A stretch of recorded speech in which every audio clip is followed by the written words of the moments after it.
Welcome back. Now into the details. Ogun State government commenced reconstruction of the failed portion of the Shagamu-Ore-Benin Expressway near Shagamu to address the current traffic log jam being experienced by motorists on the road. Governor Dapo Abiodun paid an unscheduled visit to the bad portion of the road on Sunday, stating that as a major road linking Lagos through Ogun State to the southeast and southwest south-south regions of the country, the deplorable condition of the road had caused untold hardship to those who use it on a daily basis. Abiodun stated that although the reconstruction of the road was awarded to a previous administration, the project from the Benin end of the outskirts of Ijebu-Ode but could not complete it at the interchange before abandoning it due to lack of funds. He said, "This is a federal road and it is probably the most important of the southern Nigeria because it evacuates traffic carrying goods and people from Lagos to Ogun State and to southeast and south parts of the country. It is a major arterial road." The reconstruction of this road was awarded several years ago by previous administrations. However, sadly, that reconstruction was started from the Benin end of this road. And curiously, from what we have been told, the budget was not sufficient to allow for the completion of this road to the Shagamu interchange. It stopped short of Ijebu-Ode, somewhere around the outskirts of Ijebu-Ode. What we are seeing today is what our masses are suffering from. In the last 3 or 4 days, this road was totally impassable because, for some reason, there is a drainage that goes underneath this road that is meant to drain water coming from the canal. The drainage is completely blocked, and that is what has caused this problem. Governor Abiodun stated that officials from the State Ministry of Works and Environment were currently working to create another drainage that would channel water away from the road, while the bad portion had been filled with hardcore concrete to make it more motorable. He disclosed that he had brought the condition of the road to the attention of the Ministry of Works, who promised to look into how to award the contract for its rehabilitation or at least provide palliative measures or some sort of intervention to salvage the situation. Abiodun also mentioned that he informed President Bola Ahmed Tinubu about the needs for the federal government to address the state of the road. He added, "Let me confirm to you that last week Thursday, I also brought the issue of this road to the attention of the President. For the avoidance of doubt, let nobody think that Ogun State has not been responsive. Knowing fully well that the federal government has many critical roads to deal with, and as a responsive state, we deployed our Ministry of Works and Environment to this site. What they have done is to identify the immediate cause. They found out there is a construction that has blocked the drain. I have requested from Mr. President that the Ministry of Works can immediately award this road to a reputable contractor, and I know they are working on it. However, Mr. President has also instructed me that if we do not get attention as quickly as we want, the Ogun State government should go ahead and take ownership of this section and repair it." Abiodun promised that if within the next 2 days there was no clear evidence from the federal government that it was about to commence serious reconstruction work, his administration would step in to take ownership of the section of the road and carry out the total reconstruction. A High Court sitting in Abeokuta, Ogun State has restricted members of the Fearless in October protest groups to the MKO Abiola Stadium in Abeokuta, Gateway International Stadium in Shagamu, Dipo Dina Stadium in Ijebu-Ode, and Ansar Ordin Comprehensive High School in Ota. The court, presided over by Tajuddin A. Okun Sokun, gave this order on Monday, following an application by the Attorney General of Ogun State in a suit filed AB 667-2024 with Messrs. Afolabi Adeboye, Ifemesu Michael, and Lekan Soneye for themselves and members of the Fearless in October protests. Bestman Okeriafo on behalf of the Progressive Students Movement, Francis Adeyanju on behalf of the National Association of Nigerian Students, which is NANS, and Thomas Kehinde on behalf of the National Association of Ogun State Students as respondents. Other respondents listed in the suits are Yinka Folarin on behalf of the Committee of Defense of Human Rights, Nicholas Eko on behalf of the Socialist Democratic Movement, Koyejo Morenikenji, persons unknown, and the Commissioner of Police, Ogun State. By that order, the protesters are mandated not to converge in any part of the state except these designated venues. The court also directed the Commissioner of Police to ensure the enforcement of the ruling, which shall run for 7 days as provided under the Order 39 of the High Court of Ogun State's Civil Procedure Rules of 2014. Do not forget that we are open for advert placements, bookings, and commercials. You can reach us and connect with us on our socials: Atlantic Television Network on Facebook and YouTube, and on Instagram and TikTok, Atlantic TV Network 1, X, formerly known as Twitter, Atlantic TV/net. On our website is atlanticnetwork.tv. For the rest of the news, Kano State Police Command on Monday said it had recorded remarkable successes in its effort to ensure public safety and prevent crimes. The Kano State Commissioner of Police, Salman Dogo Garba, made this known during a press conference held at the command's Bompal Police Headquarters on Monday, represented by the command's Public Relations Officer, SP Abdullahi Kiyawa. The police boss said the command successfully arrested 89 notorious criminals, including 15 armed robbery suspects, 10 suspected drug dealers, and 1 human trafficking suspect. Also, Kiyawa disclosed that the police were able to rescue 2 human trafficking and 2 kidnapping victims. Abdullahi Kiyawa disclosed that the Kano Police Command were able to recover illicit drugs, dangerous weapons, and properties that were stolen, including 538 bottles of Bacardi syrup and a large quantity of dried leaves, suspected to be Indian hemp. Kiyawa noted that the command's strategic decision to embark on robust community engagements, intelligence-led operations, and round-the-clock visibility patrols has yielded positive results, with 43 suspects charged to court and 46 others undergoing investigation. As the Nigerians get set for the Independence Anniversary celebration, as well as the planned October 1st nationwide protest against hardship, the Kano State Police Command has warned residents against taking to the streets in any guise. The command spokesperson, Chief Superintendent Abdullahi Haruna Kiyawa, told newsmen while parading some arrested criminals on Monday that the police will not allow a repeat of violence witnessed in the state during the End Bad Governance protests. In a related development, the police spokesman noted that in line with the directives, the Inspector General of Police, IGP Kayode Adiola Egbetukun, on community-oriented and intelligence-led policing, the command embarked on robust community engagements, intelligence-led operations, and visibility patrols round the clock to respond to rapid emergencies in Kano State, distress calls, and to prevent crimes. Kiyawa noted that the decision has yielded positive results as the command has made significant strides in combating crime and ensuring public safety in the state. President Bola Ahmed Tinubu delivered his 2024 Independence Day speech to celebrate Nigeria at 64. President Tinubu highlighted the importance of young Nigerians and their contribution to the development of the country. He further called for a 30-day National Youth Conference detailing its designs, delegates, and representatives of the State House, Abuja. The president announced the gathering of a 30-day National Youth Conference for youths in the country. Tinubu said the conference is to discuss and address challenges confronting the youth who constitute more than 60% of the nation's population. Quoting him, "It will provoke meaningful dialogue and empower our young people to participate actively in nation building by ensuring that their voices are heard in shaping the policies that impact our lives. We are creating a pathway for a brighter tomorrow." The president made this known during Nigeria's 64th Independence Day anniversary broadcast on Tuesday, October 1st, being today. Olusegun Dada, special assistant to the president on social media, shared the speech via his X handle, formerly known as Twitter, at DO Olusegun. Tinubu disclosed that the modalities of this confab and the selection of delegates will be designed in close consultation with the youths through their representatives.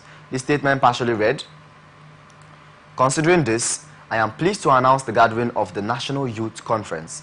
This conference will be a platform to address the diverse challenges and opportunities confronting our young people, who constitute more than 60% of our population, he added. The 30-day confab will unite young people nationwide to collaboratively develop solutions to issues such as education, employment, innovation, security, and social justice.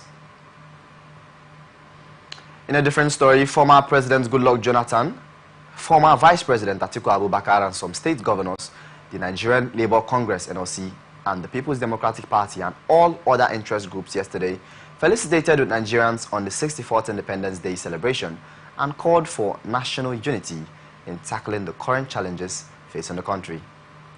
Goodluck Jonathan, in an Independent Day goodwill message, urged Nigerians to remain optimistic and resilient and never lose hope in the dream of building a great and prosperous nation, despite the challenges the country currently faces. In a statement issued by Mr. Ikechukwu Eze, his spokesman to Dr. Goodluck Jonathan, he said, "We have recorded perceptible growth in our economy and our gross domestic products, GDP. We have continued to sustain our unity and belief in the social fabric of our nation. However, we still face significant challenges that test our resolve and resilience as a people. These border in our inability to meet our goals and expectations on security, economic growth, national cohesion, and general infrastructure development. For us to deepen the roots of our democracy and economic growth, we must strengthen our institutions and develop a good democratic culture that will support peaceful, transparent, fair, and free elections. This is the basis of good governance, sustainable democracy, national unity, and peaceful coexistence." He continued saying, "As a nation, we must recommit to the principles of justice, equity, and inclusion. We must harness our diversity, tap into our youth potential, and leverage our natural resources for the benefit of all. As we mark this important day, I encourage all Nigerians to remain optimistic, resilient, and committed to our great nation despite the odds. With a common purpose, zeal, and love for one another, we can overcome our challenges and build a prosperous nation of our collective dreams, where every citizen has equal opportunities to thrive." Vice President Atiku Abubakar, in a goodwill message, congratulated Nigerians to keep their indomitable spirits alive and urged all citizens to unite against any form of authoritarianism. He said, "Our nation has traversed numerous tumultuous phases, yet the tenacity of our patriotic citizens, boosted by the solidarity of our international allies, has fortified our resolve as a resilient entity. On this day, as we mark 64 years of nationhood, we take pride in the enduring establishment of democracy in Nigeria, highlighted by the longest period of democratic governance in our history." Atiku fervently employed the political elite to unite in the noble mission to safeguard our democracy from the precipice of authoritarianism. Our founding fathers united under a common cause, championing our independence through peaceful political activism. What we celebrate today is a fruition of their collective efforts and those of subsequent generations. Nigerian teeters on the brink of a one-party dictatorship, and it is incumbent upon all politicians and statesmen of integrity to rise and reclaim our democracy from the encroaching shadows of oppression.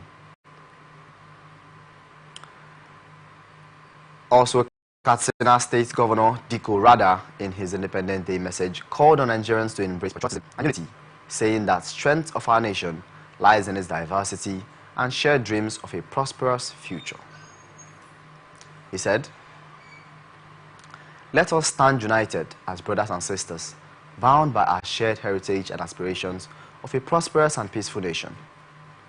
Governor Sheriff Obeveri of Delta State, in his message, also urged Nigerians to work in unity and to surmount the economic and security challenges facing the country.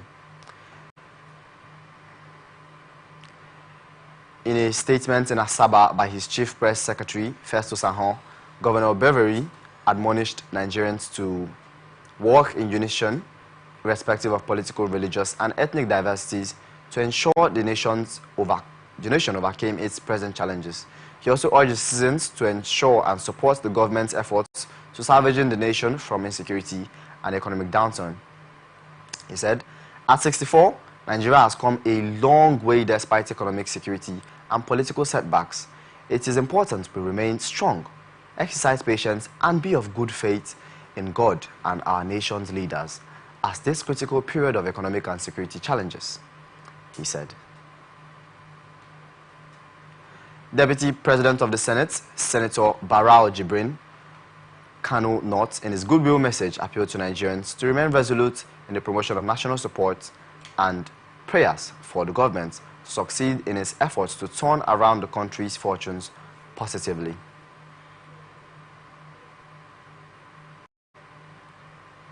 Moving on, in Oyo State, Governor Seyi Makinde has reiterated that the security of the people remain paramount to his administration, reaffirming his commitment to making decisions that prioritize the welfare of Oyo State residents. Speaking during a stage broadcast on Tuesday, October 1st, 2024, to mark Nigeria's 64th independence anniversary, Governor Seyi Makinde highlighted the importance of strengthening democratic institutions and fostering unity amongst Nigerians. In his address, Makinde noted, "My good people of Oyo State, today we celebrate 64 years of Nigeria's independence, a long journey marked by moments of pride and reflection. We have walked, crawled, run, stumbled, and risen again, demonstrating an unwavering resilience that defines us as a nation." The governor reflected on the progress made by Oyo State, attributing the strides in development to the support of the people over the last 5 years. He said, "Here in Oyo State, we have exemplified that same resilience, moving from accelerated development to sustainable development with a focus on lifting our people from poverty to prosperity," he said. As the country faces economic challenges, the governor urged the people to remain hopeful, stating, "They say the darkest hours come before the dawn. As we navigate these difficult economic times, we must remain our resilient spirits. And remember, rest assured, the sun will rise." Makinde used the occasion to announce new initiatives aimed at boosting economy and recovery of empowering local businesses. He disclosed that the state government had expanded the guarantor base for small-scale loans to agripreneurs under the Agricultural Credit Corporation of Oyo State. He said, "Guarantors will no longer be limited to civil servants, but will now include community development associations, farmer associations, and artisans associations," he said. The governor also extended the subsidy on transportation for another 6 months under the Sustainable Action for Economic Recovery Scheme. The subsidy will now include support for trucks to aid product evacuation, implemented through various trader and agricultural units, he said.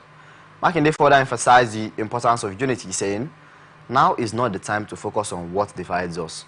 We must hold fast to the things that unite us, our shared identity, our culture, and history.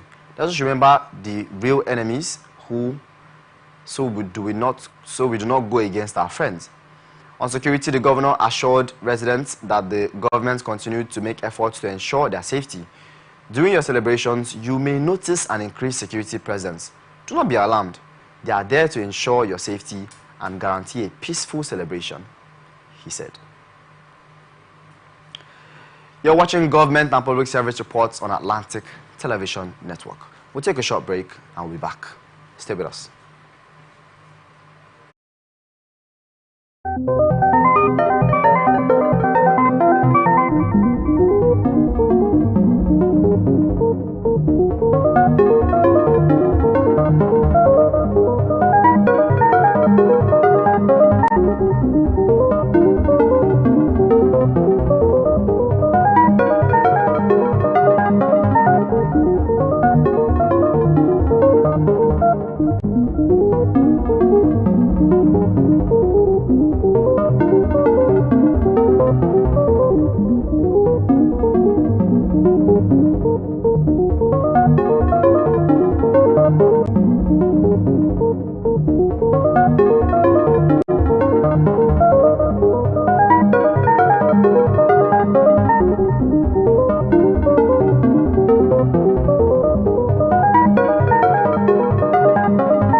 warm welcome back to Government and Public Service Reports on Atlantic Television Network. Now to the rest of our stories.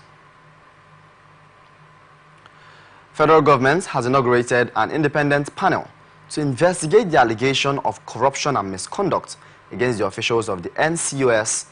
Olubunmi Tunji-Ojo, the Minister of Interior, announced the developments in Abuja on Monday, September 30th.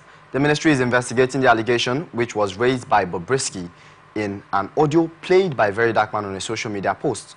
The federal government of Nigeria has established an investigative independent panel against these corrupt practices. Minister of Interior Dr. Olubunmi Tunji-Ojo inaugurated the committee in Abuja. The panel's primary objective is to investigate specific allegations, including a recent claim that correctional service personnel provided alternate recommendations and accommodations for convicted cross-dresser Idris Okuneye, popularly known as Bobrisky. Dr. Tunji-Ojo emphasized the need for transparency and accountability. The six-member panel, headed by Permanent Secretary Dr. Magdalene Ajani, will employ empirical and fact-finding processes to unravel the issues. They are expected to submit their findings within 2 weeks. Dr. Tunji-Ojo stressed that no one, regardless of position, will be shielded from investigation. The committee mandate includes intensifying and identifying systemic issues contributing to violations and recommendations of policy reforms. The panel comprises experts from various fields, including law, human rights, and corrections. Members including Omotese Eva, a director legal, Nasir Usman, Director, Joints and Services, Dr. Uju Agomo, Prawa President, and Dr. Ikechukwu Ezeugo, Forensic Researcher and Social Impact Expert. The inauguration of this panel demonstrates the federal government's commitment to sanitizing the NCOS and ensuring justice is served. The minister urged the committee to uphold justice without fear or favor, providing a comprehensive report to guide future reforms. The EFCC chairman, Ola Olukoyede, has ordered an immediate investigation into VDM, Very Dark Man, allegation against some commission's officers. In a trending video, VDM played a trending voice call of Idris Okuneye, aka Bobrisky, an ex-convict, where he accused the EFCC officials of collecting a whooping sum of 15 million naira bribe to drop his case. The anti-graft agency then extended this invitation to VDM and Bobrisky to visit the Lagos office and assist in the investigation. Director General, in a different story, the National Agency of Food and Drug Administration and Control, Professor Moji Adeyeye, has issued a warning to members of the Nigerian Association of Patent and Proprietary Medicine Dealers regarding the purchase of sale of substandard drugs. She emphasized the urgent need for stringent measures to combat substandard and falsified medical products in the country. The DG, represented by the agency's Director of Post-Marketing Surveillance, Fadem Bitrus, delivered this warning to the NAPMED members during a one-day sensitization program in Abuja on Monday. He underscored the importance of prioritizing community welfare over financial gains. Bitrus urged participants to recognize their significant roles as healthcare professionals, saying, "Your services directly impact community welfare. It is essential to prioritize their well-being." She outlined key strategies for avoiding falsified products, which include sourcing for reputable suppliers and ensuring all products meet regulatory standards. Bitrus reiterated the key takeaways of the campaign, reminding attendees to prioritize community welfare, source quality products, and uphold their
President Bola Tinubu's 2024 Independence Day speech marked a significant moment in Nigeria's 64-year journey, highlighting the nation's resilience and progress. Key points included substantial economic reforms, advancement in security, and initiatives for youth empowerment. Tinubu's address showed a commitment to national unity and a brighter future for all Nigerians. This year's Independence Day speech by President Bola Tinubu was just not a reflection of the past, but a roadmap to the future.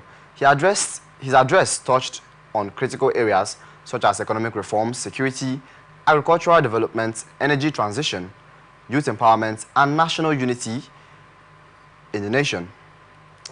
Here are 7 key takeaways from President Bola Tinubu's 2024 Independence Day speech made today. First, reflections on Nigeria's journey. President Bola Tinubu began his address by reflecting on Nigeria's 64-year journey since independence. Despite numerous challenges, he emphasized the nation's resilience and unity, celebrating Nigeria as a strong and viable sovereign state. Secondly, he talked on economic reforms. Tinubu highlighted significant economic reforms aimed at alleviating sufferings and improving living standards. Notably, the administration attracted over $30 billion on foreign revenue and direct investments in the past year. Additionally, the government has repaid a $7 billion forex backlog and cleared over 30 trillion naira in debts. On a third notion on security and anti-terrorism efforts, the president proudly reported progress in the fight against terrorism and banditry. Over 300 Boko Haram and bandit commanders have been eliminated, restoring peace to hundreds of communities in the north and enabling thousands of displaced people to return to their homes. In agriculture, Tinubu's administration is making strides in agricultural development by investing in mechanized farming. Farmers are receiving fertilizers and tractors, and a local assembly plant for 2,000 John Deere tractors and other farm equipment is set to be established. On energy transition, the president's initiative on CNG for the mass transit is expanding. The federal government is also assisting states in acquiring compressed natural gas buses to provide cheaper public transportation options. On youth empowerment, a major highlight for the speech was the announcement of a 30-day National Youth Conference to address the challenges and opportunities facing young Nigerians. The 3 Million Technical Talent Program, which is the 3MTT, aims to build the country's technical talent pool, while Nigeria's Education Loan Fund offers affordable loans to Nigerian students. The last topic highlighted from the speech was the national unity and social harmony. The president reiterated his administration's commitment to fostering national unity and social harmony. He emphasized the importance of free enterprise and the ease of doing business, encouraging Nigerians to believe in the nation's promise and work together towards a bright future. We now move on to independence of our great nation, where we'll begin with a small history about the independence of Nigeria and the path to independence that was marked by several and series of political, social, and economic changes from the earlier 20th century to 1960. Here's a brief overview. During the colonial rule, Nigeria became a British protectorate in the late 19th century, and by 1914, the British amalgamated the northern and southern protectorates and Lagos into a single entity called the Colony and Protectorate of Nigeria. In growing nationalism and political awareness, in the 1920s and 1930s, increased political consciousness emerged, spurred by education and exposure to global ideas about self-determination in the country. Nigeria's National Democratic Party, which was the NNDP, was formed in 1923, followed by others like the National Council of Nigeria and the Cameroons, which is the NCNC, in 1944, that advocated for greater representation of eventual self-governance. The World War II impacted economic changes, and the war efforts improved infrastructure and created jobs, but it also heightened expectations for political rights. In constitutional development via the post-war reforms, after the World War II, constitutional changes gradually increased Nigerian representation in government. The Richards Constitution of 1946 and the Macpherson Constitution of 1951 allowed for more local involvement. On the road to independence, the Constitution of Littleton, this constitution introduced a federal structure and further expanded the Legislative Council. And on autonomy by the 1950s, Nigeria was divided into regions with a degree of self-governance, leading to increased political activity. Key figures like Nnamdi Azikiwe, Obafemi Awolowo, and Ahmadu Bello played critical roles in advocating for independence. The London Conference in 1954 laid the groundwork for Nigeria's independence. And on October 1st, 1960, Nigeria officially gained independence from the British colonial rule, becoming a republic on October 1st, 1963. After independence, the immediate aftermath was marked by ethnic tensions and political instability, setting the stage for future challenges, including coup and civil conflict. This historical progression illustrates how Nigeria struggled for self-determination and the complexities of its diverse societies. We'll now look at a particular section of the Nigerian economy, which is the labor unions, where we'll begin from the impact and analysis of the minimum wage change and how the labor unions have affected it positively since the independence of Nigeria. The TUC, which is the Trade Union Congress of Nigeria, was established in 1978, while the Nigeria Labour Congress, which is the NLC, was formed in 1978 as well, following the merger of several trade unions. Both organizations play significant roles in representing workers' interests in Nigeria. Since Nigeria's independence in 1960, trade unions have significantly impacted the country in several positive ways, one of them being labor rights advocacy. Trade unions have been crucial in advocating for workers' rights, leading to improved working conditions, better wages, and job security. In political engagement, unions have played a vital role in Nigeria's political landscape, promoting democracy and good governance for Nigerian workers. In justice, they have championed social justice issues, addressing inequality and advocating for marginalized groups, thereby contributing to more equitable society. And in development of economy, by negotiating better pay for the benefits, and the trade unions have helped to boost the purchasing power of workers and citizens in general, which stimulates economic growth.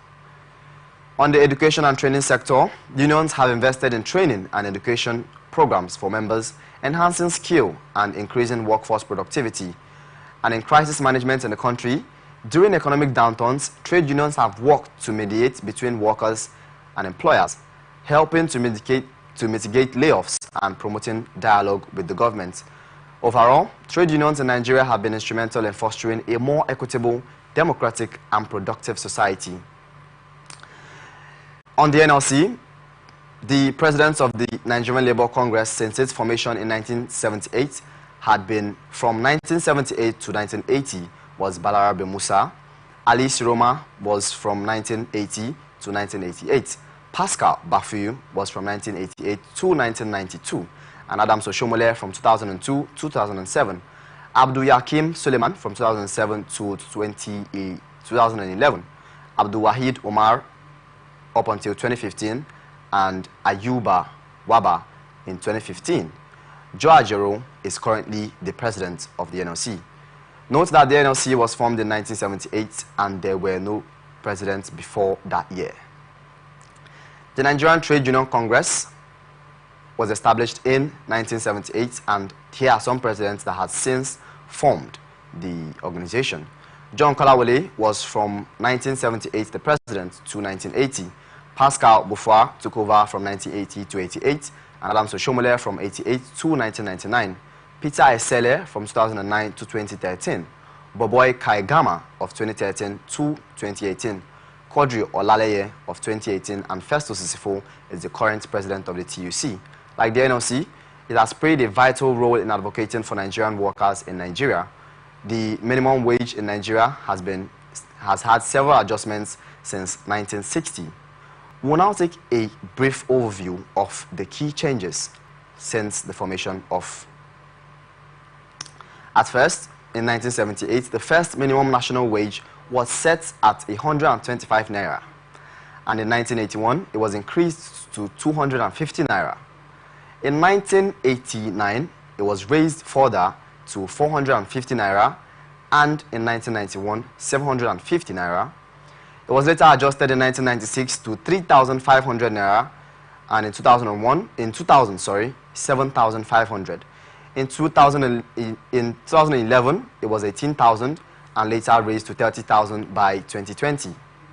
Currently, it is at 70,000 naira. These figures reflect significant changes in response to economic conditions and inflations over the decades affected by the trade unions. We'll now look at some ways to improving the Nigerian labor unions. Nigerian labor union plays a critical role in advocating for workers and fair wages in better conditions. However, to enhance their effectiveness and influence several improvements, here are necessary key outlines of developments and actionable recommendations. One of the things that could improve in the trade unions are leadership and governance, transparency, to foster accountability through regular audits and financial reports to members. They could also improve in training programs, the implementation of leadership development programs to equip union leaders with negotiation and management skills. Also, membership engagement to create awareness campaigns, increase awareness about the benefits of union members, and workshops with social media. The unions could also do well in feedback mechanisms, establish platforms for members to voice concerns and suggestions, ensuring that their needs are prioritized. Collective bargaining is also a strength. Offer training in effective negotiation and strategies to enhance outcomes during collective bargaining with the federal government. They could also do well in research and data analysis to utilize data to support demands. Providing evidence for wage increase and providing working conditions could further help negotiation with the government. Political advocacy to lobby for labor-friendly policies. The unions could engage in actively lobbying for legislation that protects workers' interests and rights, and to build alliances and form coalitions with other civil society organizations to strengthen advocacy efforts and amplify voices. The unions could also improve their communication strategies and leverage technology, including social media and mobile apps, to disseminate information and updates as quickly as possible. The regular updates to keep members informed about union activities, achievements, and challenges through newsletters and meetings. The sixth way they could do better is to diversify in services, expand support services, and to provide members with additional services such as legal aid, financial literacy programs, and mental resource programs, to partner and collaborate with NGOs and government agencies to offer training and development programs. The labor unions should focus on inclusivity, support for marginalized groups, ensure that the voices of women, youths, and informal sector workers are included in union activities. They should acknowledge and diverse cultural backgrounds of members to foster a more inclusive environment. Also, the formations of workshop development programs to organize regular training sessions on relevant skill and market trends to enhance employability. Mentorship programs pair experienced members with young workers to share experience and improve inclusion. In conclusion of what is said, improving the Nigerian labor unions requires a multifaceted approach, focusing on leadership, member engagement, political advocacy, and capacity building. By implementing these recommendations, unions can become more effective in representing workers' interests, ultimately contributing to better working conditions and socio-economic development in Nigeria. A roundup of the recommendations that was made: the unions could do better by conducting a comprehensive assessment of current leadership structures and practices, establishing a regular communication channel to member feedback and engagements, invest in training programs for both leadership and members on negotiation and advocacy, enhance partnership with other organizations outside themselves for resource sharing and capacity building. They can also monitor and evaluate the impact of implemented strategies to ensure continuous improvement. And by addressing these areas, the Nigerian labor unions can strengthen their positions and better serve their members, ensuring a fairer and more equitable workplace for all. And this is where we wrap it up on this interesting edition of Government and Public Service Reports on your favorite Atlantic television network in the great city of Port Harcourt. I am King David Obasi. Thank you so far for staying with us. You can continue with us on our socials, Facebook and YouTube, Atlantic Television Network, Instagram and TikTok, Atlantic TV Network 1, X, formerly known as Twitter, at